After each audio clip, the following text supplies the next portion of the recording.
The Galaxy S24 screen might be in grayscale due to the phone's accessibility settings, specifically the sleep mode being enabled. If you have a problem like this, here's what you should do. First, swipe down from the top of the screen twice to open the quick settings panel. Swipe left to reveal more tiles. You should see a tile labeled Sleep Mode. Just tap on it, and the screen color will return to normal. You can also turn off sleep mode through the settings menu. Just open the Settings app and tap on Modes and Routines. Then, tap on Sleep. This will take you to the sleep mode settings. Tap the Turn Off button to disable sleep mode immediately.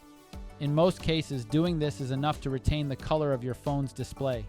However, if it persists, then you just have to reset all settings. To do that, just open Settings again, scroll down, and then tap General Management. Tap on Reset and select Reset All Settings. Follow a few on-screen instructions to proceed with the settings reset. After the reboot, your phone should have already retained the color of its display. And that's pretty much it. We hope this tutorial was helpful.